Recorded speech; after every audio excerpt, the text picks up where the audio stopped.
on a college campus in Utah. Charlie, my great fellow Americans, I am filled with grief and anger at the heinous assassination of Charlie Kirk on a college campus in Utah.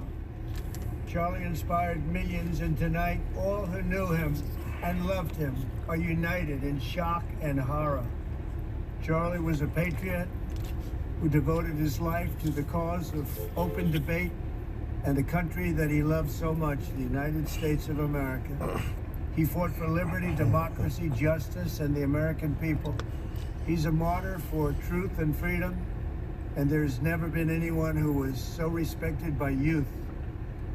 Charlie was also a man of deep, deep faith, and we take comfort in the knowledge that he is now at peace with God in heaven. Our prayers are with his wife, Erica, the two young, beloved children, and his entire family, who he loved more than anything in the world. We ask God to watch over them in this terrible hour. This is a dark moment. Shit. Charlie Kirk traveled the nation, joyfully engaging with everyone interested in good faith debate. His mission was to bring young people into the political process, which he did better than anybody ever, to share his love of country and to spread the simple words of common sense. On campuses nationwide, he championed his ideas with courage, logic, humor, and grace. It's a long past time for all Americans and the media to confront the fact that violence and murder are the tragic consequence of demonizing those with whom you disagree day after day, year after year, in the most hateful and despicable way possible. For years, those on the radical left have compared wonderful Americans like Charlie to Nazis and the world's worst mass murderers and criminals.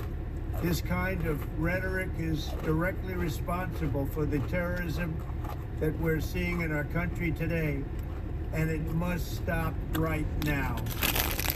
My administration will find each and every one of those who contributed to this atrocity and to other political violence, including the organizations that fund it and support it, as well as those who go after our judges, law enforcement officials, and everyone else who brings order to our country.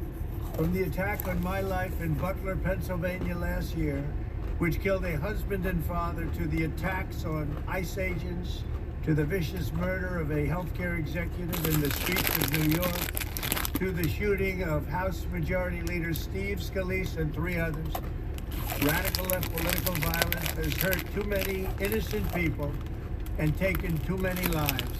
Tonight, I ask all Americans to commit themselves to the American values for which Charlie Kirk lived and died, the values of free speech, citizenship, the rule of law, and the patriotic devotion and love of God. Charlie was the best of America, and the monster who attacked him was attacking our whole country. An assassin tried to silence him with a bullet, but he failed, because together we will ensure that his voice, his message, and his legacy will live on for countless generations to come. Today, because of this heinous act, Charlie's voice has become bigger and grander than ever before, and it's not even close. May God bless his memory, may God watch over his family, and may God bless the United States of America. Thank you. Conservative activist Charlie Kirk was shot and killed while speaking on the campus of Utah Valley University in Orem, Utah.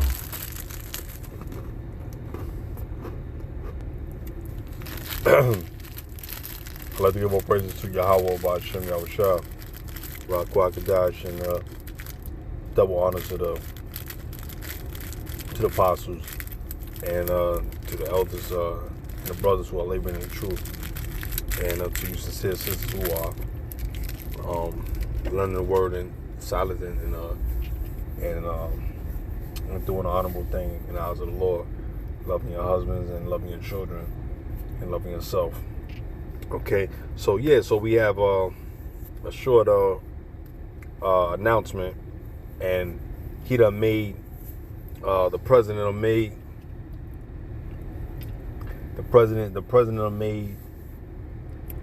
a quick announcement of the passing of Charlie Kirk, and this is just a replay of John F. Kennedy. That's all that was. And because Charlie Kirk was a debater who sought to seek out different ways of how to make this so-called country better, or telling certain truths and certain lies. What needs to be addressed in its rightful manner, right? But all of it is just a joke, and all of it is just another distraction to keep you bound. I just literally watched the video on Instagram of him being murdered, and I can't show that video on here, man, because as soon as I put that video up, not only that my video will be flagged, but it's also going to be pushed forth to law enforcement. The man has been murdered, right, at the podium. I'm watching the video. I'm watching the video, and he got shot in his neck, and you see the jugular vein bust, all the blood coming out of his neck. The man done went into a convulsion shock. The man hand dropped the mic, and he's shivering in the damn seat. I can't show that video, man. I probably I'm gonna give y'all the information to my Fumble page, and I'm gonna try to send it there, man. But YouTube got too many restrictions, man. It's too many restrictions, and a part of the dirty part of social media is that they'll allow that to go up there, but you know how they'll keep it on there? They'll hide it, but you can still click on it and see it.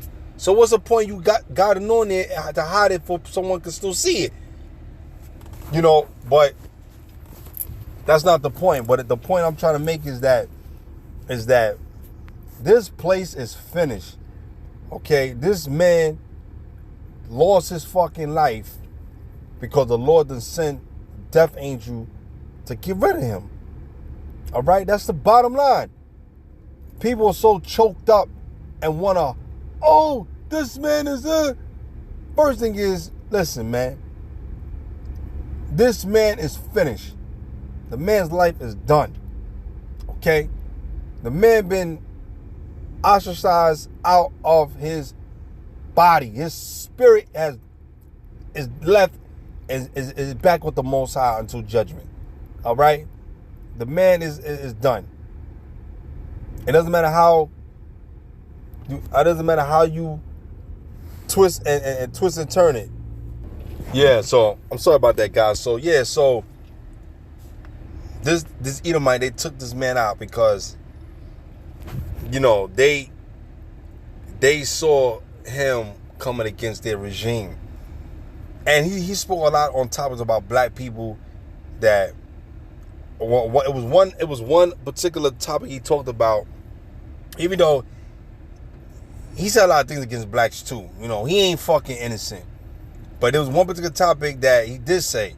He said that the people are here in America, and they are the biblical Jews. They are the true people. These are God's chosen people.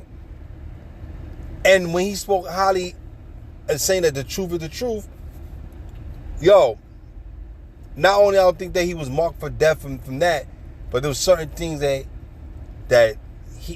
he had a big influence, a flux of influence in here in this in the States. The man was growing so big on a political figure that he was a threat. He's a threat to them, man.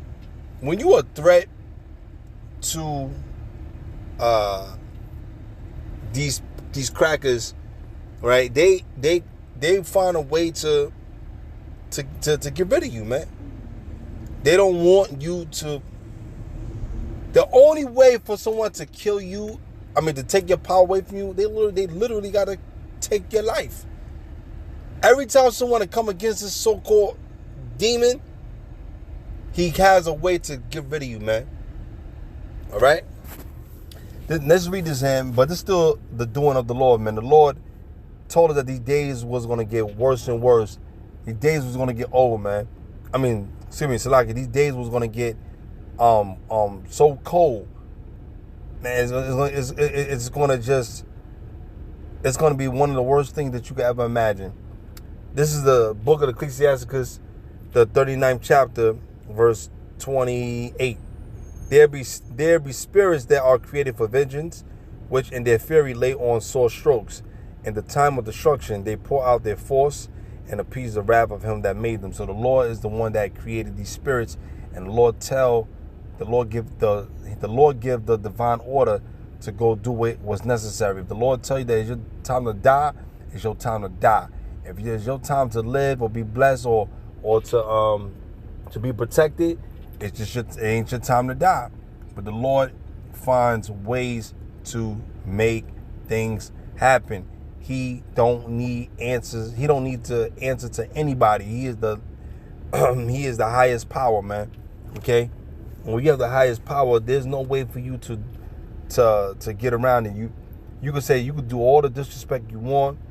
You could do all the evil shit that you want, but you cannot stop the Lord, man. You cannot stop the Lord from doing what is necessary. You cannot stop him doing what's necessary. You know what I'm saying? All right. Now, verse 29, fire and hell and famine and death, all these were created for vengeance. So it was the Lord that sent the angels to send out heavy strokes, man. In the time of the destruction, they pour out their force. So they pour yo, if you guys go on Instagram and you see it, man, that shit was crazy, man.